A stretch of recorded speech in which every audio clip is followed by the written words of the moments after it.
Vatanimizni 35 yilligi munosabati bilan har bir xalqimni, yurtimni, opa-singil aka-ukalarimni chin yurakdan tabriklayman. Bizni kichkina mehnatimizni yurtboshimiz juda ham katta, yuksak ma'noda taqdirladilar. Bu e'tibor, e'tirofdan bizni boshimiz ko'kka yetdi. Men Prezident huzuri inson ijtimoiy xizmatlari markazi Farog'atli mahallasi ijtimoiy xodimi Hasanova Farida Rahmatullayevna bo'laman.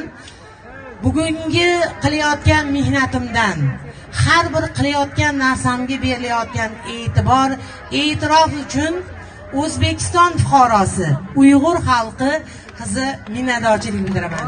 Rahmat. Bizni musaffo osmonimiz, tinch yurtimizga hech qachon ko'z tegmasin. Uyg'ur qizini bundan tashqari estrada xonandalari ham bugun tashrif buyuradi. Agar sizlar tayyor bo'lsanglar, men mamnuniyat bilan sahnamiz markaziga jajji kelajaklarimizdan boshlaymiz. Kelishdikmi? Demak, mustahkam vatanim ijro etadi Sergeli tumani musiqa san'at va maktab o'quvchisi.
bo'lsin, osmonimiz musaffo bo'lsin. Har bir xonadonga Allohim xayr barokatlarni yog'dirsin. Bu mustaqilligimiz iloyim bardavom bo'lib, umrimizni oxirigacha shunaqa baxtli zamonda yashab o'tish hammamizga nasib ro'z aylasin. Hamda sizlarni hammanglarni 21-sentyabr kuni bizani xonandamiz, go'zal singlimiz Gulzira Ablahatni Xalqlar do'stligi saroyida soat 7 da bo'lib o'tadigan jonli ijro konsertiga taklif qilib qolaman. Bayraminglar yana bir marta muborak bo'lsin. Marhamat.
mijozlarimiz o'z egalariga chiqib ketyapti. Mijozlarimizda sariyada qilingan yut tozalarimiz va qaynoqini go'shtlarimiz o'z egalariga chiqib ketyapti.